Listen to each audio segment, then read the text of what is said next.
Halo Bray, kembali lagi di Gaptek.id dan di video kali ini gua pingin membahas salah satu laptop dari ROG yang memang ini adalah mungkin bisa dibilang kasta tertingginya kali ya, karena kita tahu lah kalau ROG itu punya beberapa ROG Zephyrus dan salah satunya adalah ROG Zephyrus Duo. Kali ini ROG Zephyrus Duo itu ada versi 16 inch-nya dan juga isiannya itu udah di-upgrade juga ke AMD Ryzen 6000 series dan menggunakan GPU terbaru yaitu RTX 3070 Ti. Ada versi di atasnya lagi sih yang 3080 Ti. Tapi yang di gua ini bukan yang paling tinggi banget lah, yaitu adalah ROG Zephyrus Duo 16 GX 650 RW.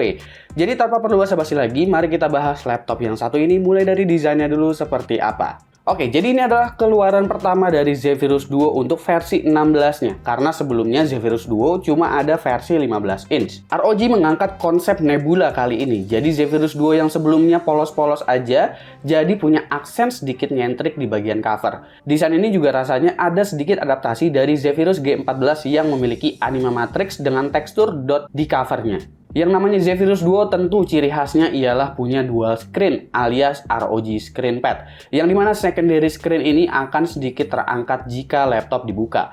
Feel-nya emang satisfying, tapi tentu desain begini penggunaannya harus berhati-hati karena debu lebih gampang nyangkut di permukaan grill coolingnya.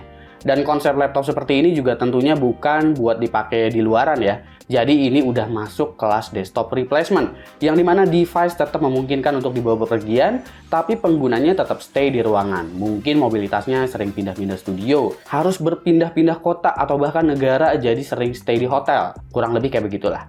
Nah, dimensinya itu ada di angka 35,5 x 26,6 x 2,05 cm dengan berat 2,6 kg.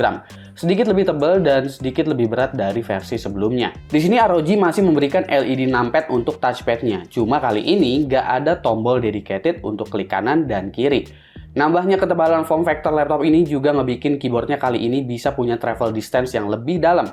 Yang sebelumnya tuh berasa pipih banget karena ketipisan. I/O portnya juga bisa dibilang udah lengkap dan positioningnya juga oke menurut gua karena kabel-kabel besar ada di belakang. HDMI udah versi 2.1 yang berarti support monitor 4K 120 bahkan 8K. Terus port USB di sini semua USB 3.2 Gen 2 ya, belum USB 4. Tapi it's okay, PCIe LAN di sini memang perlu dipertimbangkan ke hal lain seperti dual M.2 NVMe Gen 4 dan untuk GPU juga. Salah satu nilai jual dari Zephyrus Duo ini selain soal desain dan juga konsep yang diberikan kali ini adalah soal layarnya. Karena ROG sekarang punya yang namanya ROG Nebula HDR display. Dan di sini juga udah menggunakan panel tersebut yaitu adalah mini LED ROG Nebula HDR panel, yaitu dengan resolusi 2560 x 1600 dengan refresh rate 165 Hz. Di sini udah 100% DCI-P3, mendukung HDR 1000, Dolby Vision, ada FreeSync Premium dan juga G-Sync compatible, dan ini juga udah mendukung Optimus ataupun MUX Switch ya.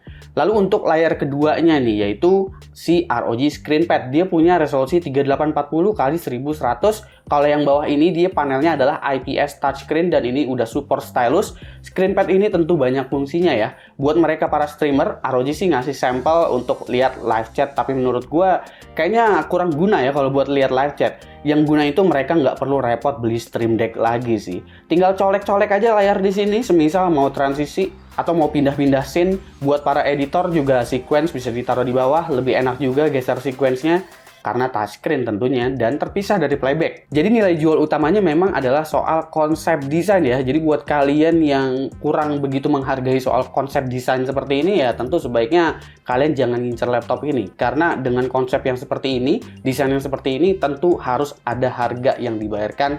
Dan harganya memang bakalan lebih daripada sekedar spesifikasinya. Karena untuk spesifikasinya, ini ya spesifikasinya juga tinggi sih, tapi mungkin kalian bisa dapetin laptop lain dengan harga yang lebih terjangkau lah gitu ya, dengan spesifikasi yang sama.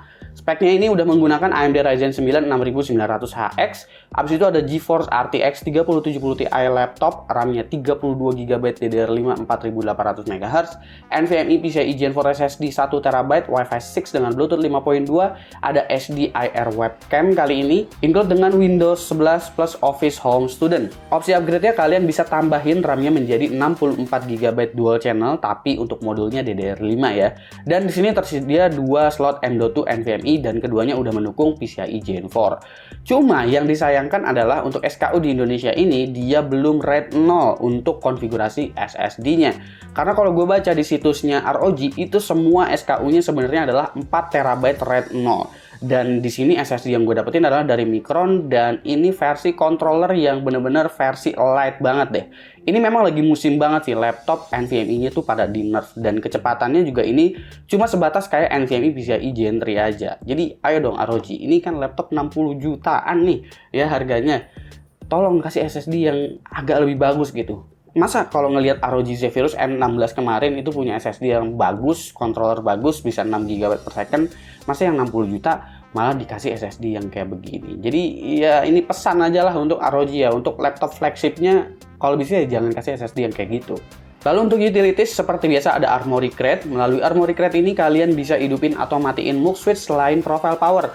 Jadi kalau mau matiin RTX 3070 Ti untuk penggunaan baterai masih bisa. RDNA 2 dari CPU-nya jadi masih bisa dimanfaatin semisal butuh kerja dengan baterai. Lalu sekilas mengenai AMD Ryzen 6000 series untuk versi HX ini ya. Nah sebenarnya mau versi HS atau HX sekalipun Ryzen 6000 series ini sebenarnya peningkatannya nggak begitu jauh kok dari AMD Ryzen 5000 series. Jadi buat kalian yang udah punya laptop gaming yang lumayan high-end speknya, misalkan pakai 5900 HX gitu ya, nggak perlu baper lihat CPU ini karena peningkatan performanya juga sebenarnya nggak jauh-jauh banget. Tapi emang ada benefit lebih, yaitu adalah memori DDR5 yang secara bandwidth mungkin akan membantu di skenario editing, habis itu juga untuk penggunaan gaming. Habis itu juga ada iGPU-nya yaitu RDNA 2 yang bedanya jauh banget dengan levelnya Vega. Mungkin di situ yang bakalan bikin pengguna Ryzen 5000 series baper. Tapi kalau ngelihat performa CPU only, sebenarnya performanya nggak jauh-jauh banget kok. Kelihatan kok dari Cinebench R20 pun di sini sebenarnya nggak kencang-kencang banget. Ada peningkatan sedikit aja di bagian single core. Skor segini sama core i9 12900H itu jauh apa enggak? Jauh. Kencengan 12900H. Tapi power efisiensinya jauh lebih baik. Dengan kemampuan segini Ryzen 9 6900HX itu cuma perlu boost di 82 watt. Sementara core i9 12900H ya emang versi kencang juga ya, itu bisa dikasih boost 132 watt yang dimana angka tersebut tuh perlu dipertanyakan sih untuk kelas laptop. Untuk skenario editing tentunya laptop ini bakalan aman-aman aja. Kalau lu beli laptop harga hampir 60 juta dan dipakai editing playbacknya masih patah-patah, harus pakai previewnya itu 1/4 atau setengah, lebih baik retur aja. Jadi ini udah lancar-lancar aja ya untuk editing, mungkin RAW 8K juga santai aja. Export ke 4K-nya juga kenceng. Ini untuk project berdurasi 2 menit 29 detik, beres dalam waktu 1 menit 6 detik. Ini udah termasuk plugin-plugin di dalamnya ya.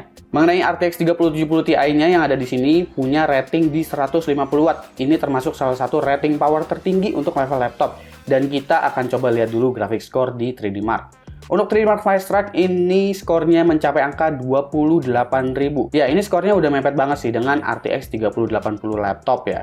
Lalu selanjutnya adalah 3D Mark Time Spy juga udah mencapai angka 10.795. Lagi-lagi ini skor yang tipis dengan RTX 3080 sih, yang dimana setahu gua 3080 laptop itu bisa mencapai angka 11.000. 3D Mark Port Royale-nya ini ada di angka 6.630. Ini juga udah termasuk kencang, jadi memang kemampuan ray tracing-nya juga udah nggak perlu diraguin. Nah, lalu untuk tes gamenya, gue akan tes semuanya itu di resolusi 2K ya, bukan di resolusi Full HD. Karena ketika gue ngetes di resolusi Full HD, itu kayaknya GPU-nya jalannya agak loyo aja dan jadinya CPU bound banget. Bedanya jadinya tipis banget sama resolusi 2K. Jadi mending 2K aja langsung sekalian, lagi pula layar bawaannya juga udah 2K kan.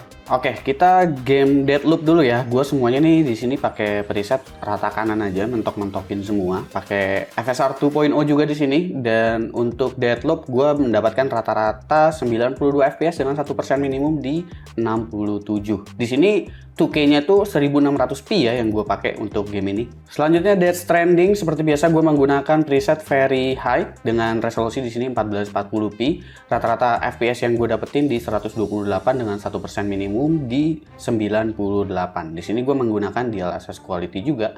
Jadi ya untuk resolusi segini udah lumayan nendang lah FPS-nya. Far Cry 6 menggunakan ray tracing, rata kanan juga ultra, dan di sini menggunakan FSR ultra quality. Rata-rata FPS yang gue dapetin adalah 68, sementara 1% minimumnya ada di angka 59 FPS. Horizon Zero Dawn gue menggunakan resolusi 1600p, jadi bukan 1440p. Gue menggunakan preset Ultimate dengan DLSS Quality. Rata-rata FPS yang gue dapetin di sini adalah 92 dan 1% minimumnya ada di angka 68. Shadow of the Tomb Raider gue juga menggunakan preset Ultra dengan Ray Tracing Ultra dan juga DLSS Quality. Di sini gue menggunakan resolusi 1600p. Rata-rata FPS yang gue dapetin adalah di angka 76 dan 1% minimumnya ada di angka 62 FPS. Untuk Valorant ini game yang memang benar-benar CPU bound banget ya, dan sejauh ini rata-rata FPS yang gue dapetin masih di 264 meskipun udah menggunakan preset low.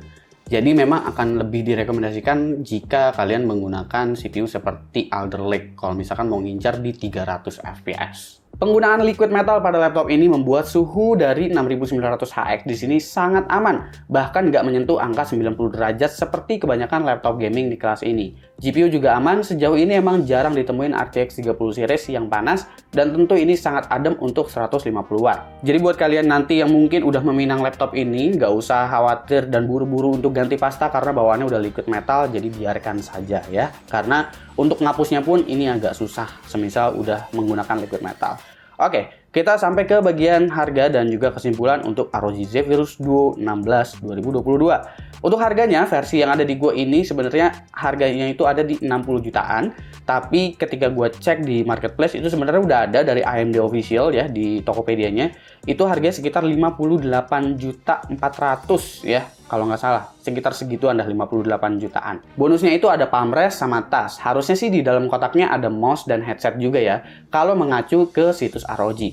Tapi bisa aja beda untuk SKU Indonesia, karena di situs ROG aja SSD-nya semua rata 4TB RAID 0. Tapi yang di sini cuma 1TB dan dapat versi light. Sebenarnya nggak ada yang gue keluhkan sih dari laptop ini, karena sejauh ini laptop ini semuanya fine, kenceng semua, bagus.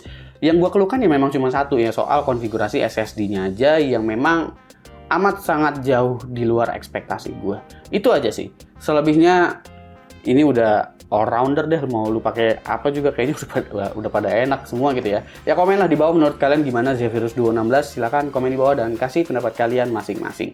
Jangan lupa like, share, dan subscribe jika video ini menarik buat kalian. Follow sosial media gue kalau lu kepo sama apa yang ada di balik layar Gaptek. Beli juga merchandise Gaptek. Kalau kalian ingin support Gaptek dengan cara lain, ada beragam t-shirt di sana. Silahkan cek link di deskripsi kalau emang kalian mau beli. Untuk link pembelian laptop ini juga mungkin akan gue taruh di kolom deskripsi ya. Yang tadi hasil pencarian gue, siapa tahu ada Sultan yang mau beli laptop ini. Gue Suki dan seperti biasa, sampai jumpa di lain kesempatan.